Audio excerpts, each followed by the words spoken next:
समक्ष में अपनी बात को रख रहा हूं कि पूरे प्रदेश में हर जिला में हर जनपद में रात्रि विश्राम है। पार्टी के नेतागण सबसे मुलाकात करना है। संगठन को मजबूत करने के लिए आज आपके मऊ जिला में हम लोग पहुंचे हैं। उद्देश्य एक है कि निषाद समाज को मान सम्मान अधिकार दिलाने के लिए हम आने वाले समय में एक आंदोलन खड़ा करना चाह रहे हैं, जिसके लिए अभी हमारी तैयारी चल रही है। और 25 जुलाई से पूरे प्रदेश में 101 दिन का यात्रा पे हम निकलेंगे। उस यात्रा का नाम होगा संकल्प यात्रा। और संकल्प यात्रा में ये होगा कि 2027 से पहले डबल इंजन की सरकार, मोदी जी, योगी जी, निषाद समाज को जो बरसों से लड़ाई है, निषाद समाज को आरक्षण की लड़ाई, वो 27 से पहले आरक्षण लागू करे। वरना निषाद समाज जो है हाथ में गंगा जल लेकर संकल्प लेंगे कि भाजपा आरक्षण करे 27 से पहले, वरना 27 में आरक्षण नहीं करने पे निषाद समाज जो है अपना वोट भाजपा को नहीं देंगे। ऐसे हाथ में गंगा जल लेके संकल्प लेंगे। और इसके लिए पूरे प्रदेश में संगठन को मजबूत मैं कर रहा हूं। लगातार पिछले 10 सालों से प्रदेश में हम काम कर रहे हैं। आज हमारे बड़े भाई डॉक्टर संजय निषाद जी आज डबल इंजन का पार्ट बने हैं, एनडीए में आज मंत्री बने हुए हैं।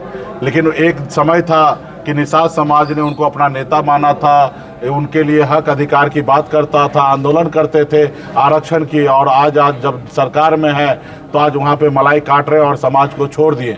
तो समाज के लोगों ने मजबूती से अपने हक अधिकार के लिए आंदोलन खड़ा करना चाहता था। एक समय डॉक्टर साहब जेल में थे, उनको जेल से हमने बाहर निकाला, हमने उनको पार्टी बनवाई। उसके बाद हमने चंपा देवी पार्क हो या उत्तर प्रदेश में अलग अलग ज़िले में हमने रैली कराया और आज इतना बड़ा ब्रांड बना है। तो इस समाज ने उनको बनाया, सिर्फ इसीलिए बनाया क्योंकि निषाद समाज को आरक्षण चाहिए, ना ही कि उनके बेटा को, सुपुत्र को विधायक और सांसद बनाने के लिए। आज हमारे डॉक्टर साहब सिर्फ एक टिकट पे समझौता कर लेते हैं, जबकि उनको लड़ाई लड़ना चाहिए अधिकार के लिए। आज हम 2020 में आप जानते हैं कि बिहार में हम मंत्री थे, हमारे पास विधायक था और अब सब चीज़ रहने के बावजूद भी हम पिछले 2022 में आप देखेंगे 55 जगह हमने चुनाव लड़ा और एक ही नारा दिया था, आरक्षण नहीं तो गठबंधन नहीं, गठबंधन नहीं तो भाजपा का वोट नहीं। और आपने देखा कि आपके ज़िला में या बगल के बलिया में, तमाम जिला में हमने चुनाव लड़ा था और हर मन से हमने कहा था कि निषाद समाज को आरक्षण नहीं दिए, इसलिए हम भाजपा को वोट ना करें। और हमको पता था कि इसका अंजाम बहुत बुरा होगा और वही हुआ। हमारे भाजपा ने हमारे विधायक को खरीद लिया, हमको सरकार से बाहर कर दिया। उसके बावजूद भी हम अपने समाज के हक अधिकार के लिए लड़ाई लड़ रहे हैं और आज भी उनके हक अधिकार के लिए हम उत्तर प्रदेश में आंदोलन करने के लिए आए हैं। और आपके माध्यम से हम डॉक्टर संजय निषाद जी को भी आग्रह करेंगे, उनके रिक्वेस्ट करेंगे कि आप ऑलरेडी 4.25 साल से सरकार का हिस्सा है, आप वहाँ पे रहिए, अपनी बात को मजबूती से रखिए। योगी जी और मोदी जी को कन्विंस कीजिए कि निषाद समाज को आरक्षण लागू कराए। यदि आरक्षण लागू कर देता तो हमारा पूरा समर्थन हम डॉक्टर संजय निषाद जी को देंगे कि वो वहाँ रह के राजनीति करें। यदि वो आरक्षण भारतीय जनता पार्टी नहीं कर रहे हैं तो आप कुर्सी को लात मारिए, आप हमारे साथ आइए, समाज के साथ खड़ा होइए। हम राहुल गांधी जी से, अखिलेश यादव जी से बात करके इंडिया गठबंधन में हम आपको स्वागत करते हैं। उत्तर प्रदेश में आप राजनीति कीजिए, यहाँ पे रहिए, आप उत्तर प्रदेश के नेता बनिए, वरना ये समाज आपको ऑलरेडी छोड़ चुका है। और आने वाला समय में अगर आप समाज के साथ खड़ा नहीं होइएगा, ये समाज छोड़ देगा। और 6 महीना तक अभी हम ऐसा कोई निर्णय नहीं लेंगे। हम 6 महीना तक डॉक्टर संजय निषाद जी का इंतजार करेंगे। यदि वो अगर नहीं आते हैं तो समाज आने वाला समय में बागी होगा और एनडीए को, सरकार को उखाड़ फेंकेगा। और हम लोग, आप जानते हैं कि इंडिया ब्लॉक में हम हैं, आदरणीय राहुल गांधी जी के साथ हैं। और आदरणीय राहुल गांधी जी का जो मिशन है कि देश में जाति आधारित गणना करना है, जिनकी जितनी संख्या उतने उनके आरक्षण देना है, उस मुहिम के साथ हम लोग जुड़े हैं। 29 में राहुल गांधी जी को देश के प्रधानमंत्री बनाएंगे। उसके लिए हर संभव हम लोग यूपी, बिहार, झारखंड में प्रयास करेंगे कि यहाँ पे राज्य में परिवर्तन हो और देश में परिवर्तन करने के लिए उनके साथ रहकर, ताकि देश में उनकी सरकार बनेगा तो निषाद को आरक्षण होगा। और भारतीय जनता पार्टी नहीं कर रहे, इसलिए इस भारतीय जनता पार्टी को उखाड़ फेंकने के लिए हम लोग आज पूरे प्रदेश में हम लोग मेहनत कर रहे हैं। मंत्री जी, इस बार के चुनाव में बिहार में आपका जलवा नहीं चला? नहीं, निश्चित तौर पे हमारा जलवा क्या चला वो सबको पता है।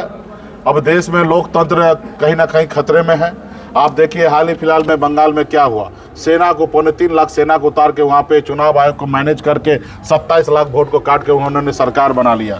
उसी तरीके से बिहार में आप सबको जानकारी होगा 1,65,00,000 महिला को 10-10 हज़ार रुपया उनके खाता में दिया गया। उनको बताया गया कि हमारी सरकार बनने के बाद 2-2 लाख रुपया हम देंगे। और उसके बावजूद भी 38% वोट हम लोग लाने में कामयाब हुए। 4% वोट और आता तो हमारी सरकार बनता। तो आज कहीं ना कहीं जो काम बड़े लोग पहले, पैसे वाले लोग रात के अंधेरे में पैसे गांव में जाके बांट कर वोट लिया करता था, आज वो काम, जो काम अनलीगल था, वो काम आज लीगल तरीके से चुनाव आयोग की मेहरबानी से भारतीय जनता पार्टी जनादेश को अपमान कर रहे, जनता को बातों को दरकिनार करते हुए आज देखिए कि पैसा बांटकर सरकार बना रहे। तो वहाँ पे हमारे जलवा आप देख ही रहे कि किस तरीके से बना। आने वाला समय में आप देखिएगा ये 4 लाख करोड़ रुपया पहले भारतीय जनता बांटे, जनता को नहीं बांटेंगे तो आने वाला समय में बिहार में 1 सीट भी जीतने के लिए इनको लाले पड़ेंगे। तो खैर, ये संविधान को नहीं मानते, लोकतंत्र को पे विश्वास नहीं है इनको। ये ईडी सीबीआई को रखकर और देश में तानाशाह के तहत हिटलर के जैसे सरकार बना रहे हैं। लेकिन आने वाला समय में देश के युवा जागरूक हो चुका है। आपने देखा कि इस तरीके से हमारे देश के युवा को सुप्रीम कोर्ट से उनको न्याय नहीं मिलता, उल्टा उनको कॉकरोच कहा जा रहा है। उसी में आज देखिए 2 करोड़ से ज़्यादा युवा आज सरकार के विरोध में खड़ा हो गया और अपने आप को कॉकरोच बनने के लिए तैयार हो गया। तो आने वाला समय में देखिएगा ये एनडीए सरकार का विदाई तय है और ये जो तानाशाह कर रहा है इसका अंत होना तय है। ये बिहार में जो सरकार बनाए या बंगाल में बनाए या आसाम में बनाए, ये जनादेश नहीं है। ये पैसे का दुरुपयोग करके 40,000 करोड़ रुपया बिहार का खजाना को खाली करके और उन्होंने सरकार ज़बरदस्ती उन्होंने बना लिया है। और इसमें सरकार बनाने में चुनाव आयोग का अहम रोल रहा और उनको उन्होंने मदद किया है। आने वाला समय में चुनाव आयोग को भी और देश के जनता, मोदी जी को सबको सबक सिखाएंगे। 2027 में क्या तैयारी रहेगी, किन मुद्दों को लेकर चुनाव? देखिए, हमारी तैयारी यही है कि संगठन को हम लोग मजबूत कर रहे हैं। हम एक आंदोलन करने के लिए जा रहे हैं। 6 महीने के बाद हम निर्णय लेंगे कि हमें राजनीति किस तरीके से करना है। अभी फिलहाल समाज के अधिकार के लिए, आरक्षण के लिए हम लोग एक मूवमेंट खड़ा करेंगे जिसमें संकल्प यात्रा होगा। जो हाथ में गंगा जल लेके निषाद के परिवार, उनके बेटा, उनके भाई, उनकी माता हाथ में गंगा जल लेके संकल्प लेंगे। हम मोदी जी, योगी जी को बताएंगे कि मोदी जी, योगी जी, अब कोई भी लोडर को लेने से आपका काम नहीं होगा। जब तक निषाद को आरक्षण नहीं दीजिएगा तब तक हम आपको वोट नहीं देंगे।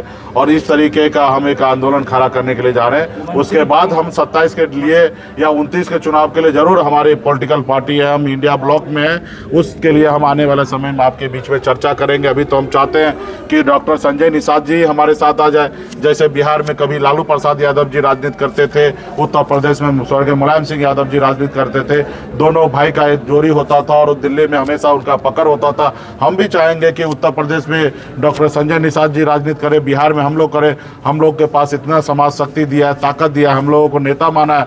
हम लोग आने वाले समय में दिल्ली में जब सरकार हम लोग का बनेगा, ऐसे सरकार में हम लोग चाहेंगे कि संविधान के दायरे में रहकर निषाद का आरक्षण अगर बंगाल में है, निषाद का आरक्षण दिल्ली में है, तो उत्तर प्रदेश और बिहार, झारखंड में भी होना चाहिए। हमारी लड़ाई जो है आने वाला समय में अंजाम देने के लिए हम लोग मजबूत होना चाहते। तो आने वाला समय में हम लोग उस पर निर्णय लेंगे। अभी फिलहाल एक आंदोलन के लिए वोटर आपका बिकता है क्या?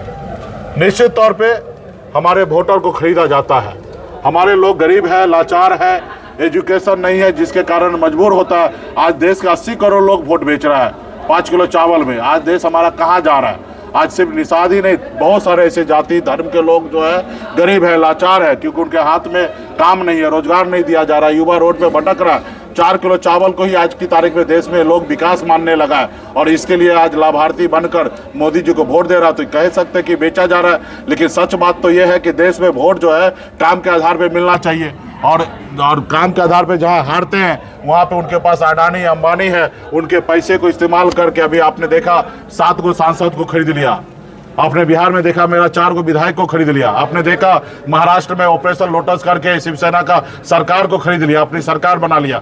तो आज कहीं ना कहीं जनता का अपमान है, जनादेश का अपमान करते भारतीय जनता पार्टी। भारतीय जनता पार्टी को जनता का फिक्र नहीं है। उनको मालूम है ये वोट देंगे तो और नहीं देंगे तो भी जो है हम सरकार बनाएंगे। तो आने वाला समय में जनता को जागरूक होना चाहिए। चुनाव जो है वो नेता के लिए नहीं होता है, ये चुनाव जो है वो जनता के लिए होता है।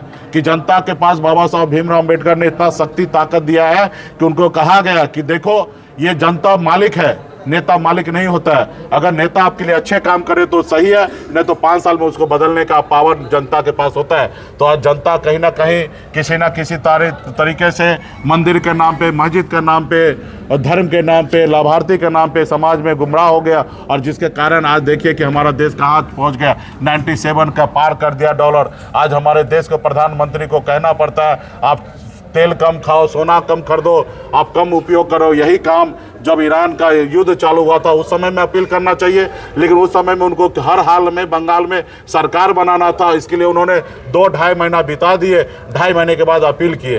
तो ये कहीं ना कहीं हमारे देश का प्रधानमंत्री का विजन बताता है कि उनके लिए देश सर्वोपरि नहीं, उनके लिए वो चुनाव सर्वोपरि है। और जिसके लिए आज देखिए आने वाला समय में महंगाई, तमाम बहुत सारे समस्या का सामना इस देश के नागरिक को 150 करोड़ लोगों को करना पड़ेगा। तो इसलिए आने वाले समय में समाज के हर वर्ग के लोग जागरूक हो, अपने वोट का ताकत को समझे और वोट के साथ न्याय करे। जो लोग वोट लेकर आपके साथ गद्दारी कर रहा उनको सत्ता से बाहर करे। नेता क्यों नहीं अगुवा बन रहा है इस लड़ाई का? जैसे कि युवाओं को आप लोग उकसा रहे हैं, आरोप लग रहा है कि जितने विपक्ष वाले, एक मिनट हमारी बात सुन लीजिए, विपक्ष वाले उकसा रहे हैं, नेता नहीं क्यों नहीं नेतृत्व करते हैं? वो लोग क्यों नहीं सड़क पे आते हैं? आप लोगों की भी एक बड़ी संख्या है, बड़ा फौज है आप लोगों तो माइके ले लीजिए, भाषण दे दीजिए। नहीं, हम आपसे देखिए देखिए आपका समझ गए। देखिए नहीं देखिए, हम लोगों के पास जितना काम करना चाहिए एज हमारे राहुल गांधी जी का विचार के तहत हम काम कर रहे हैं, या उत्तर प्रदेश में अखिलेश यादव जी हो, बिहार में तेजस्वी हो, जितना हम लोगों को काम करना चाहिए हम लोग कर रहे हैं। जनता भी कन्विंस हो रहा है और जनता हमारे साथ में। लेकिन हमारा चौकीदार है, जब चोर हो जाए तो भला हम क्या कर सकते हैं? जब सुप्रीम कोर्ट के पास आप जाइए, सुप्रीम कोर्ट को बताइए मेरा वोट कट रहा है, सुप्रीम कोर्ट जैसे संस्था अगर आपको कह रहा है कि इस बार आप वोटे नहीं दीजिएगा तो क्या होगा, अगली बार वोट दीजिएगा आप। वही बात हो गया, हम जाके सुप्रीम कोर्ट में कह रहे हैं कि मेरा हत्या करने वाला है, सुप्रीम कोर्ट के जज साहब कह रहे हैं कि बेटा ठहरो, पहले तुम्हारा हत्या हो जाने दो, फिर तुम्हारे साथ न्याय करेंगे। तो अब हम क्या कर सकते हैं? हमारा जो काम है वो हम कर रहे हैं, और आने वाला समय में अब हम लोग को जो करना है वो हम तो कर ही रहे, लेकिन जनता को भी जागरूक होना पड़ेगा। उनको समझना पड़ेगा कि 4 किलो चावल जो है ये देश का विकास नहीं है। 4 किलो चावल की जगह उनके बच्चे को नौकरी मिलना चाहिए। मोदी जी ने कहा था विदेश से काला धन लाएंगे, सबके खाता में 15-15 लाख देंगे, हर साल 2 करोड़ युवा को नौकरी देंगे। इसमें देश के जनता को जागरूक होने की आवश्यकता है और इसके लिए उखाड़ फेंकने की आवश्यकता है। क्या आप मानते हैं कि आप लोग समझाने में नाकामयाब रहे अपनी जनता को, और जनता जो है चली गई मोदी की तरफ? नहीं, हम लोग अपना काम बहुत अच्छा कर रहे हैं। और रहा कि जो अगर शैतान आ जाए तो कभी कभी भगवान भी हार मानते हैं। ठीक है।